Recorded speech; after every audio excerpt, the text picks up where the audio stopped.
आप सुन रहे हैं समाचार एजेंसी ऑफ इंडिया का ऑडियो बुलेटिन। सुन रहे हैं समाचार एजेंसी ऑफ इंडिया में बुधवार 3 जून का राष्ट्रीय स्तर का ऑडियो बुलेटिन। देश में कोरोना के संक्रमित मरीजों की तादाद 2,08,709 पहुंच गई है। इसमें से सक्रिय मरीजों की तादाद 1,02,287 एवं रिकवर्ड मरीजों की तादाद 1,05,77 है।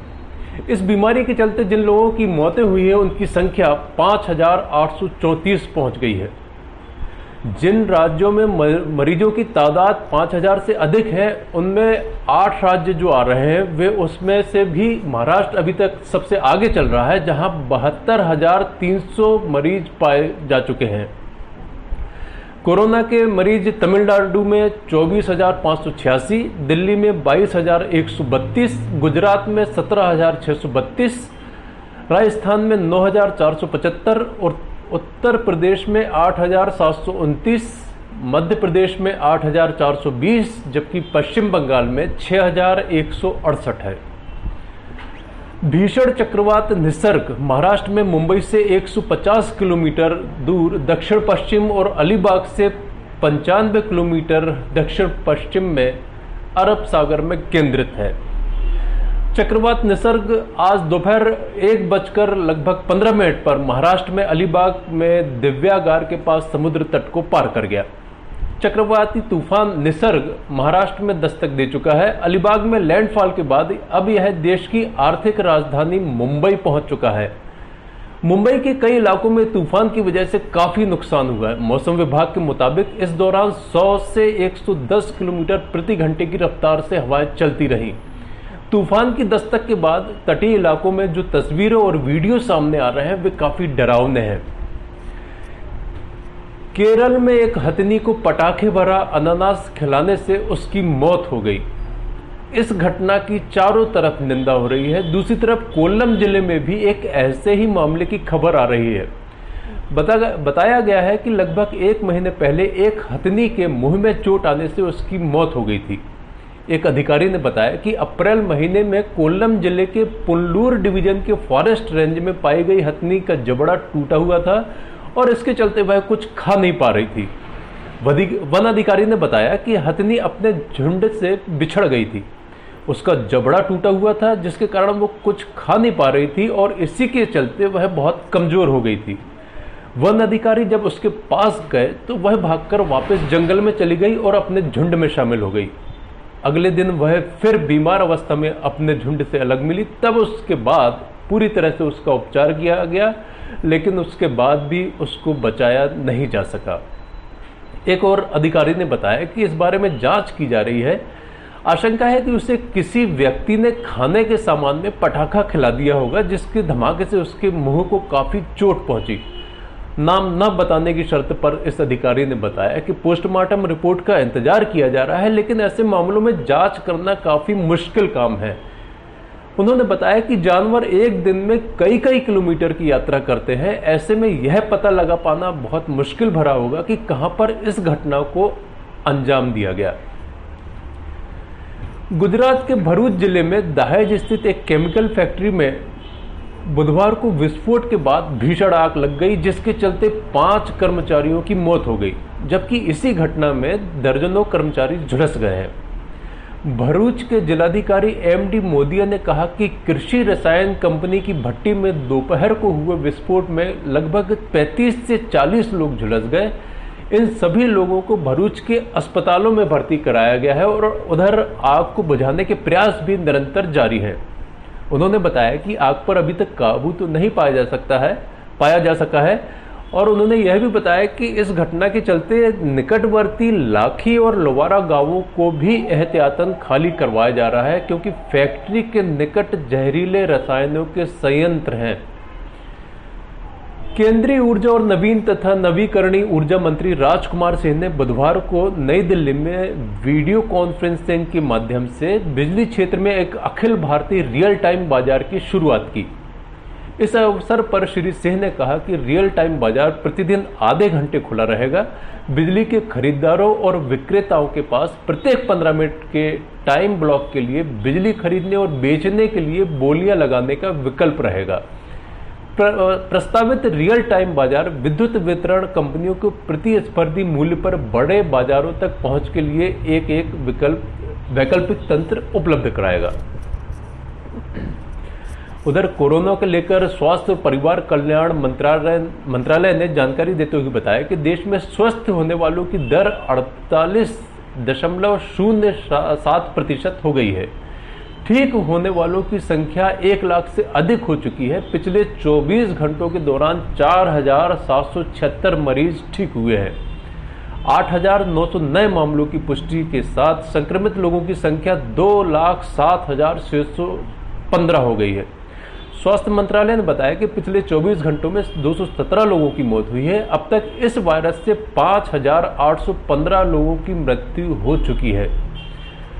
भारतीय आयुर्विज्ञान अनुसंधान परिषद ICMR ने कहा है कि कोविड-19 का पता लगाने के लिए पिछले 24 घंटों के दौरान 1,37,158 कोविड-19 नमूनों की जांच की गई। इसके साथ ही देश में अब तक 41,03,233 लोगों की जांच की जा चुकी है। इस बीच ICMR कोविड-19 जांच की सुविधा बढ़ाने के लिए सरकारी और निजी जांच केंद्रों को भी मंजूरी दे रहा है। अब तक देश भर में 688 जांच केंद्रों को मंजूरी दी गई है। इसमें 480 सरकारी और 208 निजी क्षेत्र के जांच केंद्र हैं। प्रधानमंत्री नरेंद्र मोदी और अमेरिका के राष्ट्रपति डोनाल्ड ट्रंप के बीच कल टेलीफोन पर बातचीत हुई। दोनों नेताओं ने विकसित देशों के समूह G7, कोविड महामारी और कई अन्य मुद्दों पर विचार विमर्श किया। डोनाल्ड ट्रंप ने G7 समूह में भारत को सम्मिलित करने की इच्छा व्यक्त की और प्रधानमंत्री नरेंद्र मोदी को अमेरिका में G7 शिखर सम्मेलन में भाग लेने के लिए आमंत्रित भी किया।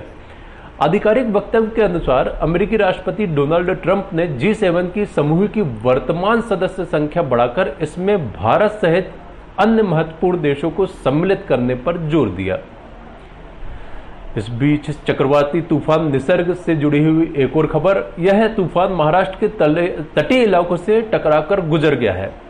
मौसम विभाग के मुताबिक चक्रवाती तूफान करीब 120 किलोमीटर प्रति घंटे की रफ्तार से टकराया, जिसके बाद मुंबई के ज्यादातर इलाकों में तेज हवाओं के साथ बारिश हुई। इस बीच बेंगलुरु से आ रहे फेडेक्स का मालवाहक विमान मुंबई एयरपोर्ट के रनवे पर फिसल गया। निसर्ग तूफान के बीच फेडेक्स का मालवाहक विमान मुंबई एयरपोर्ट के रनवे पर फिसलने के कारण इसमें कोई बड़ा नुकसान तो नहीं हुआ, जिसके बाद मुंबई एयरपोर्ट पर शाम 7 बजे तक परिचालन फिलहाल बंद कर दिया गया है। मुंबई इंटरनेशनल एयरपोर्ट लिमिटेड के जरिए जारी एक बयान में बताया गया है कि इस घटना के बाद विमान को हटा दिया गया है। देश की सबसे बड़ी साइकिल बनाने वाली कंपनी एटलस ने अपनी गाजियाबाद के साहिबाबाद में स्थित सबसे बड़ी फैक्ट्री को अनिश्चित काल के लिए बंद कर दिया है। बुधवार को सुबह जब मजदूर काम करने पहुंचे तो उन्होंने कंपनी के बाहर एक नोटिस लगा पाया जिसमें लिखा था कि कंपनी के पास फैक्ट्री चलाने का पैसा नहीं है। साहिबाबाद की एटलस की यह फैक्ट्री 1989 से निरंतर जारी थी, जिसके लगभग 1000 से ज्यादा श्रमिकों को ले ऑफ किया गया है। एटलस साइकिल ने साहिबाबाद की इस फैक्ट्री में लॉकडाउन से पहले हर महीने 2 लाख साइकिलें बनाई जा रही थी। अब हालत यह है कि फैक्ट्री के मजदूरों और कर्मचारियों को मई माह का वेतन भी नहीं दिया जा सका है। आप सुन रहे थे समाचार एजेंसी ऑफ इंडिया में बुधवार 3 जून का राष्ट्रीय स्तर का ऑडियो बुलेटिन। बृहस्पतिवार 4 जून को एक बार फिर हम ऑडियो बुलेटिन लेकर हाजिर होंगे। अगर आपको यह ऑडियो बुलेटिन पसंद आ रहे हो तो आप इन्हें लाइक, शेयर और सब्सक्राइब जरूर करें। फिलहाल आपसे इजाजत लेते हैं। नमस्कार।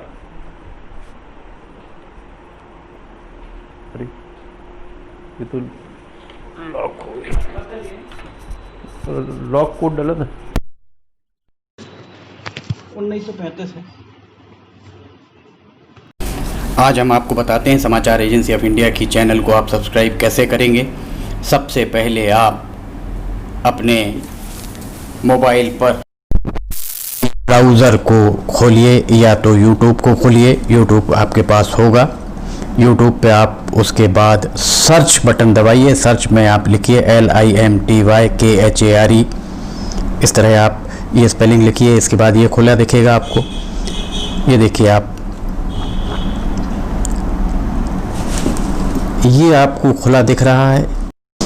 इसमें आप देखिए लाल रंग से सब्सक्राइब आपको जो दिख रहा है, सामने दिख रहा है, इसको आप दबाएंगे। जैसे ही आप दबाते हैं उसके बाद इसका रंग लाल नहीं रह जाएगा। इसके बाद इसके दाएं कोने की तरफ जाइए। दाएं कोने में आप देखिए पर्सनलाइज, नन और ऑल आपको दिख रहा है। आप ऑल को क्लिक कर दीजिए। जैसे ही आप ऑल बटन दबाते हैं आपका काम हो जाएगा। इसके बाद आपको समाचार एजेंसी ऑफ इंडिया पर जितने भी वीडियोस डलेंगे वे तुरंत ही आपको मिल जाएंगे। इस तरह से आप समाचार एजेंसी ऑफ इंडिया की वेबसाइट जो है, समाचार एजेंसी ऑफ इंडिया का चैनल, इस चैनल को आप सब्सक्राइब कर लेंगे और आपको एक के बाद एक जितने भी वीडियोस अपलोड होंगे सारे के सारे वीडियोस आपको मिलना चालू हो जाएंगे। इस तरह से आप ज़रूरी जानकारियाँ, ज़रूरी ख़बरों, ज़रूरी अन्य चीज़ों से वंचित नहीं रह पाएंगे। समाचार एजेंसी ऑफ इंडिया का यूट्यूब चैनल आप सब्सक्राइब करें और पल पल की जानकारियाँ आपको लगातार मिलती रहेंगी।